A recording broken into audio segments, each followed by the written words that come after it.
It's another Saturday, another time for Capital Market on Channels Television. Thank you so much for joining us. I'm Ini John Mekwa, where we'll begin with a few market updates, starting in Europe, where markets closed higher on Friday, hitting record highs as the release of stronger than expected labor market data from the United States raised hopes for global economic recovery. And in the UK, FTSE 100 index ended the day slightly higher at 0.04%. France CAC 440 notched up by 0.75%, while the German DAX index gained 0.74%. Meanwhile, stocks in Asia-Pacific ended Friday mostly in the green as investors reacted to the market debut of JD Logistics in Hong Kong. Japan's Nikkei 225 index jumped by more than 2%.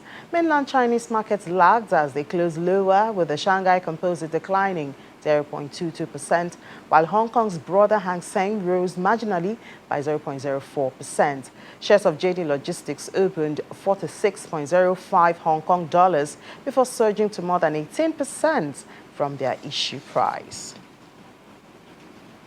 And to the United States now, where the impact of that strong economic data report lifted Wall Street on Friday amid growing optimism over the U.S. economic recovery. The Dow Jones Industrial Average rose 0.19%. The Nasdaq gained 0.9%, but recorded 2.1% rally to post its best weekly performance since April the 9th, while the S&P 500 climbed slightly to close its fourth straight positive month. This week, investors also monitored the back and forth in Washington over a comprehensive infrastructure package that could further boost the economic recovery. Well, back home, the local equities market ended the week in the red, down 0.18%, after much sell pressure took toll on some high-value stocks in 4 trading sessions. Profit was more intense on the banking sector index of the NGX, which dipped by 1.8%, followed by the industrial as well as consumer goods sector, while the insurance and the oil and gas counters closed positive. Stocks' performance in terms of activity were also weaker when compared to the prior week, as trading volume declined by 1.1% at 1.03 billion units, while the value of transactions dropped 17.9% to 9.47 billion naira over 17,500 deals. The share price of Regency Alliance is the best performer among 31 gainers as it advanced by 44.12%. Associated Boss Companies worst among 29 losers with over 17% loss, while 8 equities were unchanged within the week.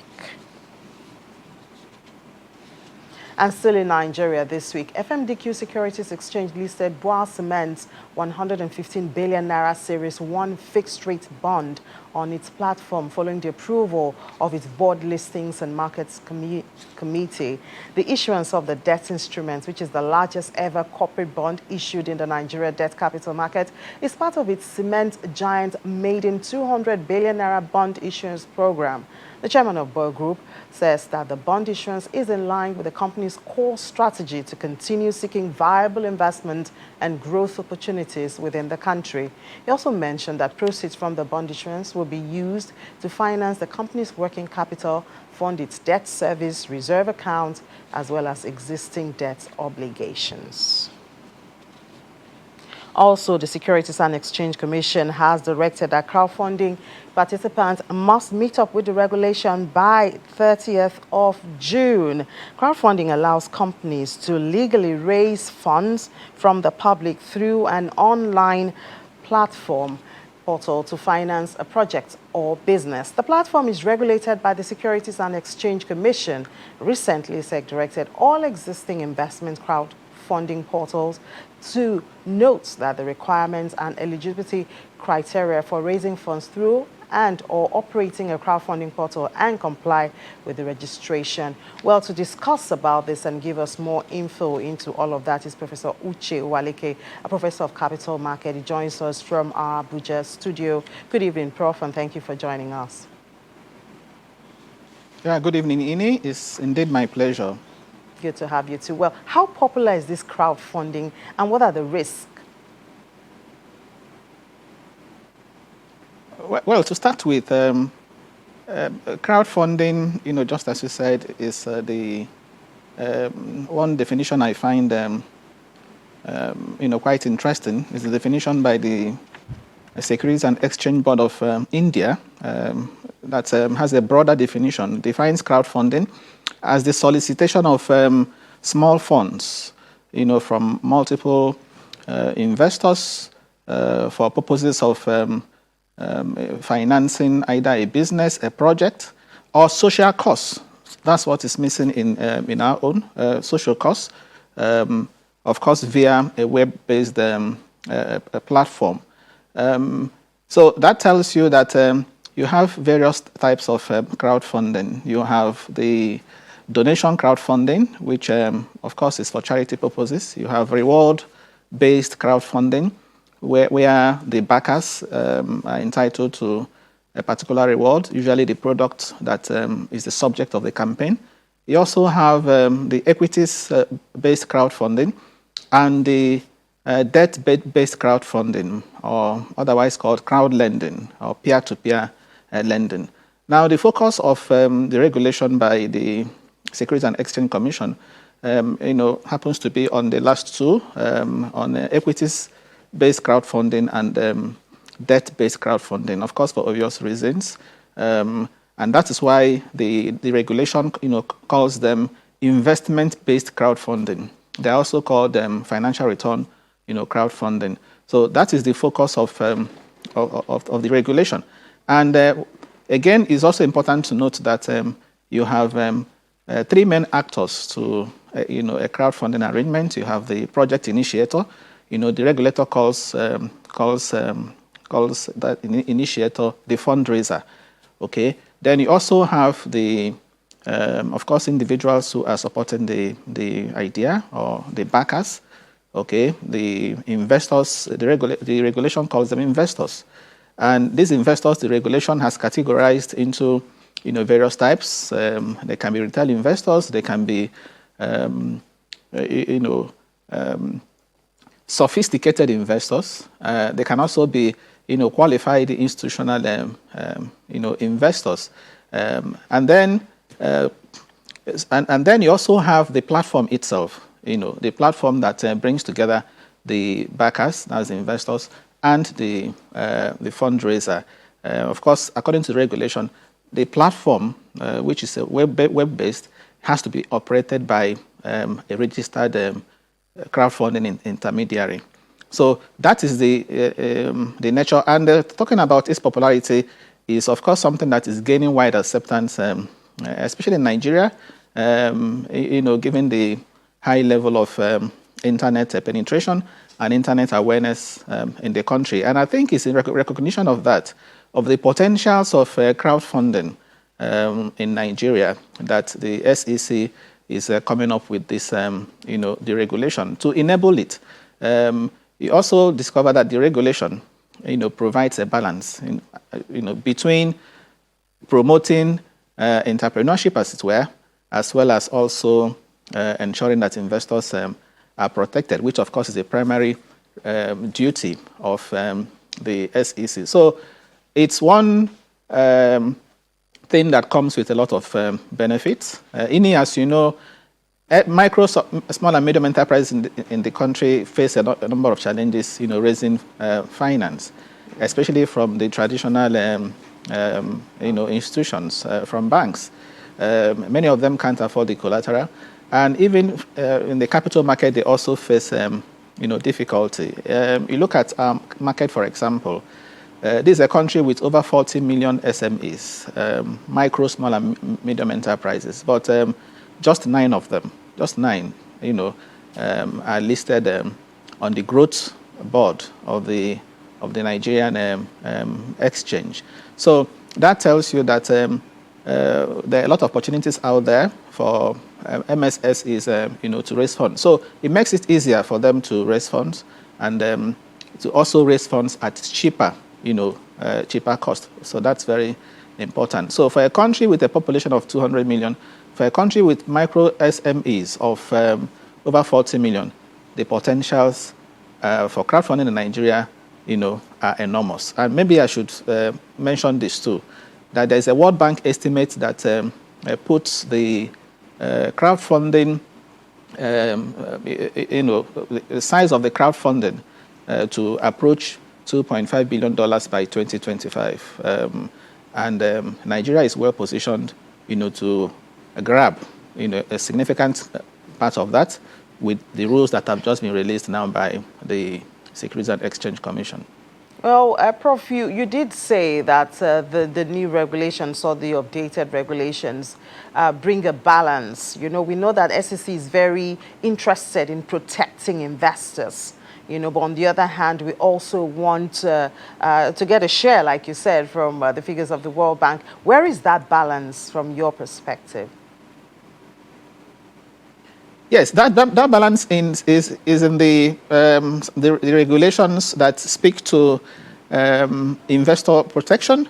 If you look at regulations in other parts of the world, I'm pretty sure that the SEC regulation must have also benchmarked best practices, including the recommendations by the IOSCO, International Organization for Securities Commission, with respect to crowdfunding. So you find some commonalities in these regulations. Commonalities with respect to registration requirements, especially for crowdfunding intermediaries. Commonalities with respect to disclosure requirements, with respect to investment caps, both on the part of the fundraiser and on the part of the investors.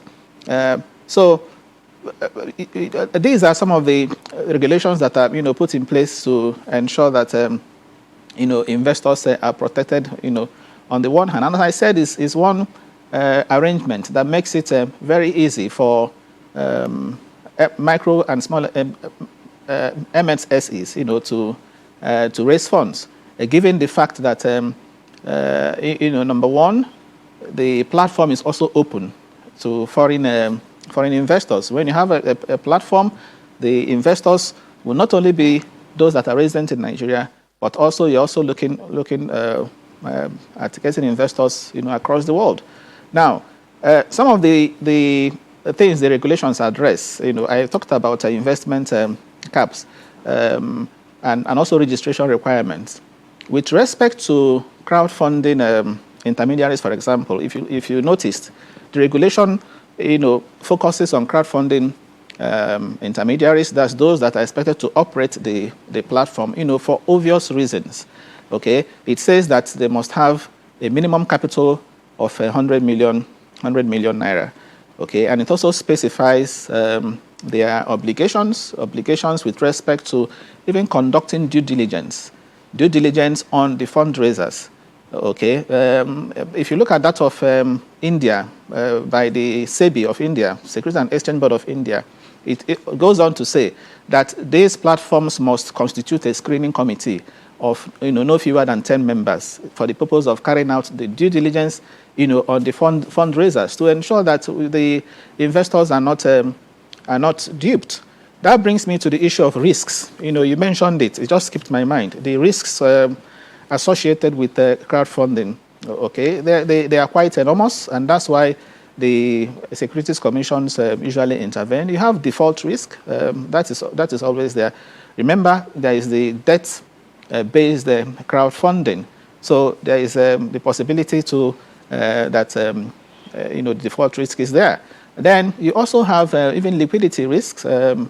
Liquidity on the part of investors is not an investment that easily has.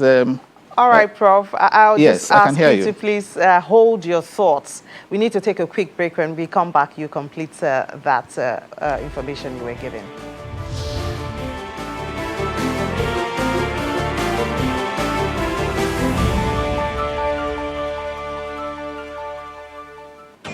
You're welcome back to Capital Market on Channels Television. We have Professor Uche Walike telling us about the deadline given by SEC to crowdfunding on operators of crowdfunding platforms. Well, Prof, I'll just allow you to finish your thought, and I'd like for you to also mention what should investors be looking out for if they want to get involved in this crowdfunding investment? Yes, I was speaking to the risks associated with crowdfunding. I mentioned default risk. And that's also why the SEC is saying that if you must operate a platform, you must have a minimum of 100 million as a crowdfunding intermediary.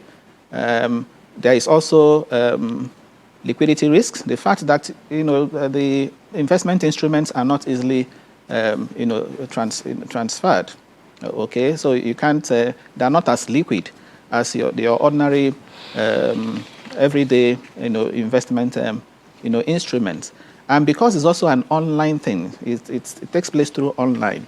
It's also possible that one day you could wake up and then hear that the platform has been shut down.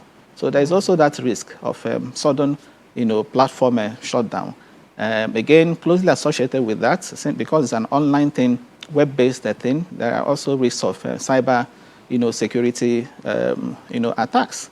And there are also issues with cross-border activities, and then, of course, information asymmetry. Information asymmetry, again, because of the nature of the information that will be coming in, is mostly in soft form, unlike hard form. So because it's in soft form, it's possible that a set of investors could have information that others, do not have, and which is why part of the regulation says that the platform operator, the the crowdfunding intermediary, is not expected to, be part of it. It's not expected to also be invest in it or even provide financial assistance to those, who are investing. So again, to protect investors, you're talking about what investors should expect. We have a lot of in the regulations. If you look at the regulations, quite comprehensive. There are sufficient, in my view, regulations there to protect investors. One of which is the fact that particularly retail investors, okay, as opposed to sophisticated investor. A sophisticated investor, by definition, according to the regulation, is that investor who understands risk and return and who has been in the capital market for a minimum of 3 years. Of course, for qualified institutional investors, you could also ascribe some level of investment knowledge. But particularly for the uninformed individual investor, there are sufficient regulations there to protect such investors. One of which is that the investor may not be allowed to invest more than 10% of his or her annual income in one calendar year. It's just that I would have loved to also add that aspect should be qualified to say total income, because of course we know annual income can be either you have earned and unearned. So that aspect doesn't become a subject of controversy. And it also says, for example, that for companies that are for the fundraisers themselves, for medium scale enterprises, there is also a cap, with respect to the amount they can raise. For medium enterprises, they can raise more than 100 million. For small enterprises, the maximum is 70 million. And for micro enterprises, 50 million. Those are, very important, to ensure that investors are not, are not fleeced. And there is also a provision there that says that it's only MSMEs that have, been in operation for up to 2 years, that can qualify as eligible, fundraisers. But All right, of Prof. course, there's also a provision that says even when they're not up to 2 years, provided they have a core investor, that they'll be allowed to do that. All right, Prof. There's a whole lot to talk about crowdfunding. Trust me, I know that. Absolutely. But we need to move on now and go to the explainer. And on the radar today, company's share price is expected to reflect its fundamentals. The explainer this week takes a look at company fundamentals. Now, in relation to quoted companies, what are the fundamentals and why should they matter to investors? Okay, I think the background is good. Oftentimes we say a very good investment decision is to diversify portfolio and also ensure that one is investing in companies with good fundamentals, because that will also assist the investor in taking decisions as to whether to hold a security or to sell a security or buy a security, because fundamentals go into the determination of a company's value. Okay, theoretically we say a company's value is the present value of future cash flows, from such company. That's, as I said, theoretically. And if you have a situation in which the company's market price, for example, is higher than the fundamental value or the intrinsic value of that company, we say such security is overvalued. And of course, a rational investor would not be buying an overvalued security. The reverse is the case when you have an undervalued security. For undervalued securities, you also find that the investor may be incentivized to buy, because usually what happens is that in an ideal situation, in an efficient market, let me put it that way, the price of a stock, tends to approximate, the fundamentals. Now, talking about fundamentals, again, for me, it boils down to the earnings of a company. A company having a track record of improvement in earnings. So that is the bottom line of fundamentals, because every other thing you talk about in fundamentals, whether you're talking about the macro environment, issues around the GDP, that's economic growth rate, issues around the inflation, exchange rate, or you are talking about company-specific, the industry factors, that's the industry within which the company is operating, or you're also talking about company-specific issues, or you're even talking about the qualitative factors with respect to the company, in terms of how competent is the management of the company and so on.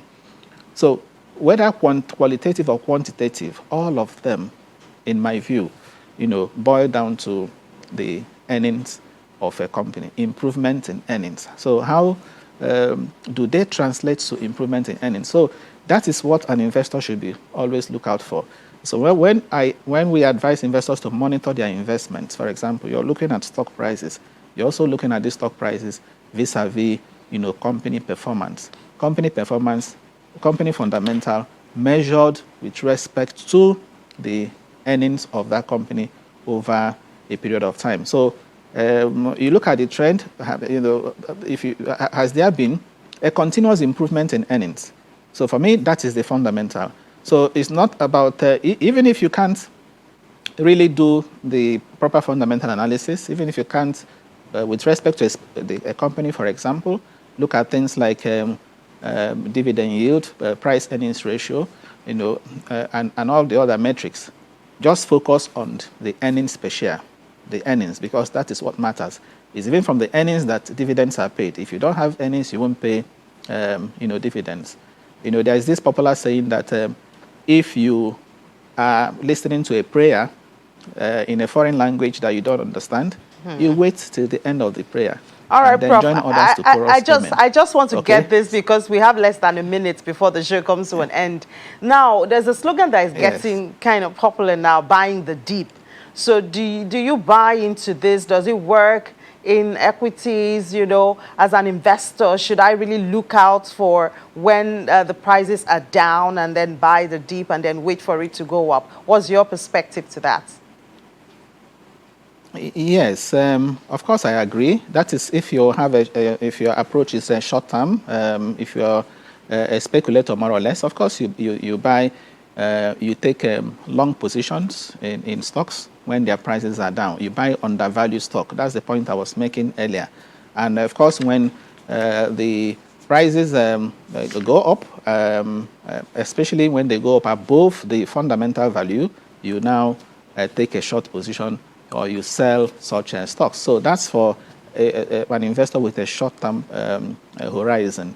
But an investor with a longer-term horizon will of course, hold the stock or security for a longer period of time, because he or she is interested in, the returns. Returns in terms of dividends, returns in terms of also in terms of share appreciation. So yes, that's correct. You buy undervalued stocks and sell overvalued stocks. But again, those are functions of company fundamental. And the final word I have here is that the fundamental, has to do with the earnings of a company over a sustainable period of time. And how do you ensure sustainability?